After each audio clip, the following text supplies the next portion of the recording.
오늘은 10번째 영상이자 4장을 시작하는 첫 영상이네요. 4장은 이 책의 본 제목이기도 한 성경에서 찾은 더 크게 성공하는 법입니다. 3장에 이어서 성경에서 찾은 더 크게 성공하는 법에 대해 구체적으로 나와 있는 장입니다. 다음과 같이 8개의 소주제로 구성되어 있습니다. 오늘은 이 중 첫 3개의 소주제를 함께 나누어 보고자 합니다. 1. 최고의 성공 비법은 성경에 있다. 이 장은 미국의 16대 대통령 아브라함 링컨의 이야기로 시작하고 있습니다. 링컨은 정규교육도 받지 못한 가난한 가정 출신이지만 남북전쟁에서 승리하여 연방을 보존하고 노예를 해방시키는 미국 역사상 가장 위대한 대통령이 되었습니다. 이러한 링컨의 대통령 취임식 석상에서의 고백은 다음과 같습니다. 이 낡은 성경책은 바로 어머니께서 저에게 물려주신 성경입니다. 저는 이 성경책으로 말미암아 대통령이 되어 여기 이 자리에 서게 되었습니다. 저는 성경 말씀대로 이 나라를 통치할 것을 약속드립니다. 링컨에 대해 책에서는 이와 같이 말하고 있습니다. 링컨은 어머니의 유언대로 성경을 수없이 읽고 또 읽었다. 그의 손때가 묻은 성경책은 여전히 세간의 관심을 받고 있다. 그리고 그는 성경 말씀대로 실천했다. 링컨은 성경에서 지혜를 얻고 실천해 대통령이 되었다. 뿐만 아니라 대통령이 되어서도 위대한 일들을 실행했다. 그가 성공한 비결은 바로 성경에 있었다. 이러한 링컨의 일화를 통해 성공한 비결은 성경에 있다는 것을 말하며 또한 물질적인 성공도 성경에 답이 있음을 말하고 있습니다. 성경에는 하나님의 지혜가 담겨 있어 우리 삶의 모든 영역의 지침과 지혜를 알려준다. 그러니 성경은 하나님이 우리에게 주신 최고의 선물인 것이다. 물질적인 성공도 성경에 답이 있다. 앞서 말했듯이 성경은 하나님이 우리에게 재물 얻을 능력을 주셨다고 말씀하고 있다. 하나님의 말씀이 성경을 묵상하면 하나님이 어떻게 우리에게 물질 얻을 능력을 주셨는지 알 수 있는 것이다. 성공할 수 있는 비법을 이 책에서는 다음과 같이 3가지로 말하고 있습니다. 첫째, 지혜를 얻는다. 지혜를 얻는 비법은 바로 성경을 아는 것이다. 둘째, 성경 말씀을 실천한다. 성공은 실행력에 있다. 셋째, 성경은 성공할 수 있도록 비전과 목표를 갖게 해준다. 최고의 성공 비법을 성경을 통해서 알려주시니 얼마나 감사할 따름인지요. 이제는 제가 해야 할 몫이 남아있다는 것을 책을 보면서 깨닫게 되네요. 링컨이 성공할 수 있었던 것은 성경 말씀에 기록된 대로 실행했기 때문이라는 것을 깨달았습니다. 실행력, 이 실행력이 저에게는 부족하고 빠져 있음을 보면서 성경을 알 뿐만 아니라 분명한 목표를 가지고 실천해 나갈 것을 다짐해 봅니다. 2. 성경 묵상으로 가난한 생각을 풍요로운 생각으로 바꿔라. 교회를 다니신 분들이라면 묵상이라는 말을 자주 들어보셨을 겁니다.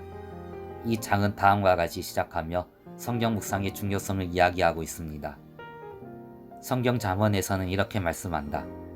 대저 그 마음의 생각이었다 하면 그 위인도 그러한즉 그가 내게 먹고 마시라 할지라도 그의 마음은 너와 함께 하지 아니함이라.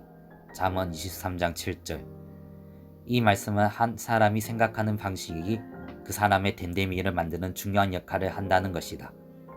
사람의 생각은 그 사람의 품성과 인격이 된다. 그러니 어떠한 생각을 하느냐에 따라 운명이 결정되는 것이다. 이렇게 생각이 나 자신임을 이야기하며 생각을 바꾸는 것의 중요함을 이야기하고 있습니다. 한 사람의 생애와 운명은 그 사람의 생각에 의해서 결정되는 것이다. 그러니 행복한 삶을 살고자 한다면 반드시 부정적인 생각을 긍정적으로 바꿔야 한다. 생각을 바꾸기 위해서는 전심전력을 다해야 한다. 나의 내면의 부정적인 생각뿐만 아니라 외부에서 들려오는 부정적인 말들과도 싸워야 하기 때문이다. 이러한 부정적인 생각을 어떻게 바꿀 것인지에 대해 다음과 같은 방법을 제시하고 있습니다. 첫째, 자신의 생각을 인지해야 한다. 그리고 진실인 하나님의 말씀인 성경을 나의 내면에 심어 주어야 한다. 둘째, 성경은 하나님께서 우리를 존귀하게 창조하셨다고 말씀한다. 셋째, 성경에 보면 하나님께서 우리와 함께 하실 뿐만 아니라 도와주시겠다고 약속하셨다. 넷째, 가난한 생각을 바꾸기 위한 가장 좋은 방법은 성경을 묵상하는 것이다. 성경에는 가난이 아닌 풍요로운 말씀으로 가득하다. 이 풍요로운 생각을 심어주는 것이 가장 중요함을 깨닫는 대목인 것 같습니다. 하나님께서 주신 귀한 선물인 성경을 묵상함으로 부정적인 가난한 생각에서 깨어나서 풍요로운 사고를 심어주기를 부지런히 힘쓸 것을 다짐해 봅니다. 3. 기도하고 구한 것은 받은 줄로 믿으라. 그러므로 내가 너희에게 말하노니 무엇이든지 기도하고 구하는 것은 받은 줄로 믿으라. 그리하면 너희에게 그대로 되리라. 마가복음 11장 24절.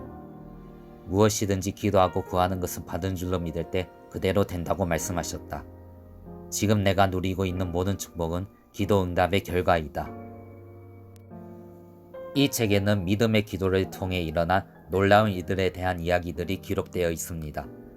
이러한 것들을 통해 기도에 대해 이와 같이 이야기하고 있습니다. 하나님은 우리에게 복 주시기 위해서 기도를 명령하셨다.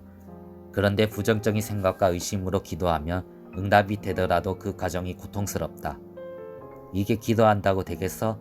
라는 마음은 스스로에게 무력감과 허무감이 들게 한다. 때로는 기도가 응답되지 않기도 한다.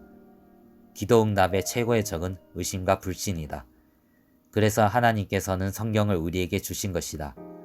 변하지 않는 기록된 하나님의 말씀을 묵상할 때 시시때때로 떠오르는 부정적인 우리들의 마음을 견고히 할 수 있기 때문이다. 이 소주제의 마지막 부분을 소개하며 오늘 영상을 마무리하고자 합니다. 예수님의 말씀대로 무엇이든지 기도한 것은 받은 줄로 믿으라.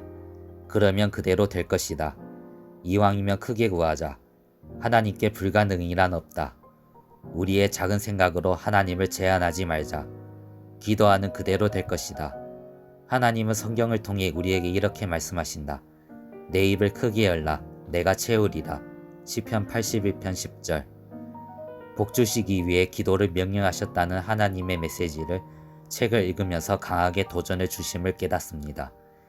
하나님은 내가 가난하게 살아가기를 원하지 않으신다는 것을 다시금 마음에 새깁니다. 그리고 기도 응답에 대한 확신을 가지고 포기하지 않고 기도하기를 다짐합니다. 여러분에게도 이와 같은 축복과 더 큰 성공이 있기를 바라며 더 좋은 영상으로 찾아뵙겠습니다. 감사합니다.